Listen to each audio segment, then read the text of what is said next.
Hello po mga kababayan, si Dante Maravillas. Dito ulit tayo po sa ating podcast, Life with Dante M. May bago na naman pong anomalya na nadiscover yung ating mga congressmen. Yan o, 8 billion pesos na insertions para daw ibili ng mga baril. 8 billion insertions sa DILG budget para sa pagbili ng mga armas. Susuriin ng Kamara. Yan, sabi dito sa balita ng Manila Bulletin, House Deputy Speaker Antipolo 1st District Representative Ronaldo Roni Puno has asked Manila 2nd District Representative Rolando Valeriano na magsagawa ng inquiry on the alleged 8 billion insertion sa Department of Interior and Local Government budget para ipambili daw ng mga baril. Parang yung sa mga flood control, ghost flood control projects, insertions, ang hilig nilang sumingit. So malamang mga kababayan, kasi matagal na to na ginagawa, practice na to, noon pang mga panahon. Malamang hindi lang talaga DPWH, pati DILG, and maybe other government agencies po. Yan ang kalakaran ng mga kurakot na opisyal ng ating gobyerno. Sumingaw ngayon, DILG na naman mga kababayan, ang in hot water. Talaga naman, matindi talaga po ang korupsyon sa gobyerno. Pero pasalamat tayo kasi nag-i-effort yung ating Pangulong Bongbong Marcos na linisin po ang bureaucracy. Hindi lang po sa DPWH. Simula lang sa DPWH. Pero lahat ng agencies ng gobyerno, lilinisin lahat yan para sa bagong Pilipinas. Sa presscon mga kababayan kahapon, with the fellow party leaders, sabi po nila na ito anyang napakalaking amount. Such a massive amount in the 6.7 trillion National Expenditure Program, a flawed document by their estimation, cannot be left unchecked. Kailangan kanyang busisiin natin ito. Una, yung massive insertion sa public works po. Ngayon naman po sa DILG. Matindi. Sabi po ni Congressman Puno, tiningnan nila sa budget but found no trace of the allocation in either the 2025 or 2026 budgets. Tiningnan namin ang 2025 budget, hindi namin makita. Tiningnan namin sa 2026 budget, hindi pa rin namin makita. So siguro kung sinasabi mong insertion, wala sa 2025, baka pinaplano pa lang sa 2026. Kaya titingnan natin kung anong istorya niyan, sabi po ni dating DILG, dating DILG Secretary, ngayon po Deputy Speaker Ronaldo Puno. Ayan po, naitanong kay Puno ng isang reporter. Doon po sa 8 billion na 8 billion. insertion daw sa DILG para sa May pagbili ng insertion. Okay, tinignan namin yung 25 budget, hindi namin makita. Tinignan namin 26 budget, hindi pa rin namin makita. So siguro kung sinasabi mong insertion wala sa 25, baka pinaplano pa lang sa 26, Kaya titignan natin kung anong storya dyan. Congressman Valeriano, you might want to address this. Hihingi kami ng inquiry through Congressman Valeriano, either motu proprio, but alam ko one congressman is already preparing a resolution to ask for the same investigation. Kasi masyadong malaki di ba? Just like what DS po have said, magkakandak ako as chairman ng Public Order and Safety regarding dun sa unsolicited proposal. I think it's worth 8 billion na sinasabi between the PNP and the DILG. Once and for all, masettle whether it is motu proprio o may magpasok ng resolution or may mag-privilege speech. The earliest is by next week. Thank you. Go ahead. Kung papalagay niyo po ba may kinalaman yung pagkakatanggal kay Chief PNP Torre dun sa 8 billion na insertion na hindi raw niya pinirmahan? That we have to see pagdating ng hearing. Makikita natin yan kung may kinalaman. Definitely, they will be invited to the hearing. Thank you po. May mali siya, mga kababayan. Ibig sabihin, malamang isa yon sa dahilan yung insertion. kung bakit mga kababayan natanggal si General Torre. Hindi pinirmahan. Sabi dito, the DILG has supervisory function over the PNP, which is a civilian entity. House Leader said the probe will seek to establish accountability for the insertion and ensure that no hidden allocations slip through the national budget process. Kaabang-abang ito mga kababayan. Panibago itong controversy regarding insertions, mga pagpapalusot amounting to billions. Pero right now, wala pa man pong nakikita. Kaya relax muna tayo. Abangan na lang natin. Ang sabi ni Congressman Valeriano, by next week, baka mag-privilege speech siya. Sabi nga natin, walang uso kung walang apoy. O ngayon, pag sumabog ito, malamang madama yung sekretary, tulad mga kababayan ni Secretary Bunuan, na puwersa siya na mag-resign. O diba? O gayon pala, i-update ko kayo sa mga pangyayari sa DPWH. Breaking news ngayon. Ayan o. Inanunsyo ni Department of Public Works and Highway Secretary Vince Dizon sa kanyang inirekomenda ang summary dismissal o agarang pagtanggal sa serbisyo kay Assistant Regional Director Henry Alcantara kaugnay ng umano'y ghost flood control project sa Plaridel, Bulacan. Gayon din sa iba pang proyekto sa lalawigan. Ayon kay Dizon, kanyang inatasan ng legal team ng DPWH na sampa ng kaso si Alcantara sa tanggapan ng ombudsman. Bukod dito, papatawan din ng lifetime ban ang Wawaw Builders Corporation at Sims Construction Trading. Irerekomenda rin ng kagawaran na sampahan ang mga nasabing kumpanya ng kaukulang kaso sa Department of Justice. Wala pong sasantuhin ngayon ang ating administrasyon. Talaga pong no nonsense, cleansing against corrupt officials at mga kasabwat ang ipinag-utos ng ating Pangulong Bongbong. Kasi po, pinamumugaran ng sindikato, yung DPWH at iba pang mga ahensya ng gobyerno. Yung pinatanggal po, dinismiss, na-promote pa ng panahon ni Manny Villar o ni Mark Villar, yan o, promoted, sinibak ngayon mga kababayan. Yan o. Panahon ni Digong, Bulacan engineer promoted to juicy post during Duterte's time. Siya yung pinasibak ngayon mga kababayan at kakasuhan sa ombudsman. At sa si Diskaya, yung siya mga kababayan, Sara Diskaya, siyam na mga kumpanya pinatanggalan ng lisensya. Ayan o. 9 Diskaya firms strip of license as contractors. So wala na siya, mga kababayan, na lisensya. At nasa watchlist na rin sa immigration, baka kasi tumakas. Dismiss na pala. Henry Alcantara dismissed from DPWH. Sabi ni Secretary Dizon, tinanggal na po, sabi dito sa report ng GMA News Online. He is now dismissed. Sabi ni Dizon, next week I will ask the DPWH legal team to recommend filing of appropriate charges against Henry Alcantara. Well, obviously criminal ito. Pag nanakaw ito, 100 million pesos will recommend filing of charges with the ombudsman. Mabilis ang action po ng ating gobyerno ngayon. Ito, kapapasok na balita.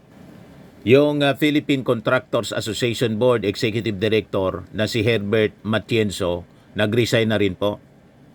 Department of Trade and Industry Secretary Cristina Roque confirmed on Thursday. Ngayon lang, mga kababayan. Yung bahay ni Diskaya, mga kababayan, nilusob ng mga protesters. Pinagbabato po. Ginaya yung sa Indonesiang protest. Sigaw ng mga protesters, Diskaya magnanakaw. Yan po.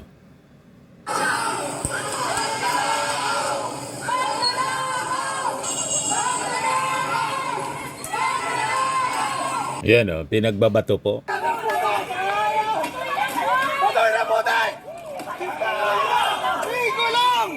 Binato na mga putik.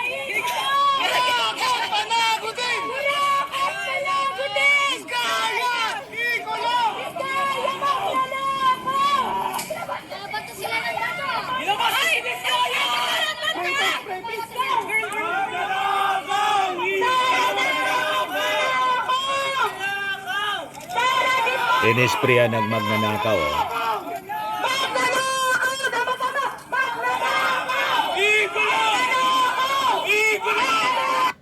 Pati yung DPWH nilusob ng mga militant organization, sabi dito, youth group storms DPWH headquarters over alleged flood control, project corruption.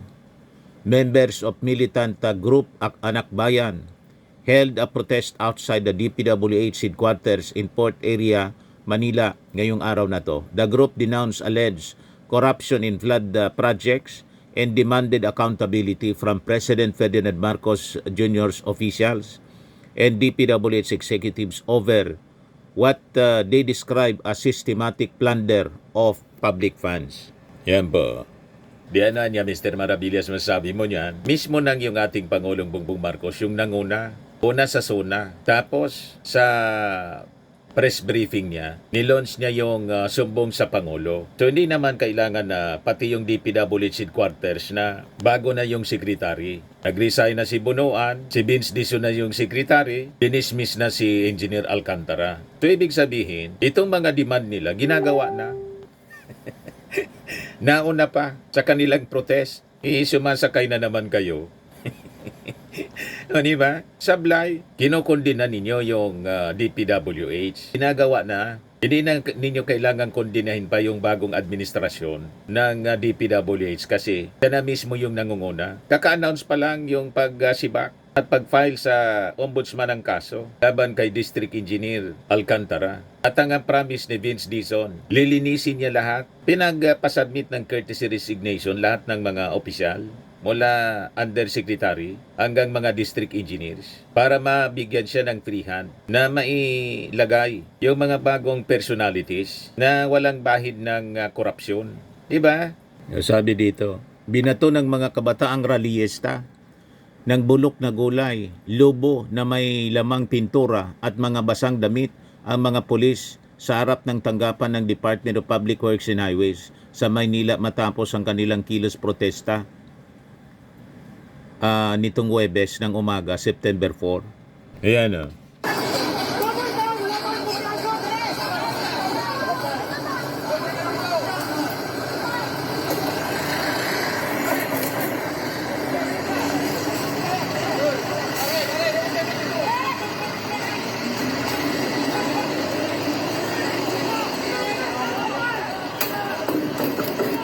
Bakit ninyo dinadama yung mga pulis? Yan ang problema sa inyo eh. Pagkatapos, nagkalat pa kayo ng basura. So, imbis makatulong kayo sa pagunlad ng ating bansa sa kalinisan, nakaperwisyo patuloy kayo. Di ba? Misdirected yung mga galit ninyo. Yung nilosob ninyo, yung bahay ng mga diskaya, okay yun. Doon kayo nagprotest. Tapos, sinulatan ninyo ng magnanakaw. Pinagbabato ninyo ng putik. Pero idamay ninyo yung pulis sa DPWH. Nakabantay sa DPWH. Unang-una, yung DPWH po, nasa proseso ng cleansing. Dinamay pa ninyo. Bago na po yung DPWH secretary at pinaresign na lahat ng mga opisyal, buong bansa. So ano pa yung gusto ninyo? Di ba? Ito nga si Secretary Vince Dizon, bumalik sa Bulacan para mag-inspeksyon ng 96 million ghost project sa Plaridel. Yan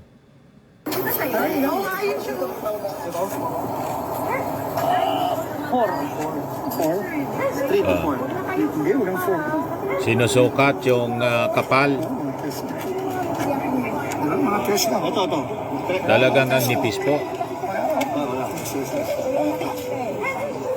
You see? Napakanipis.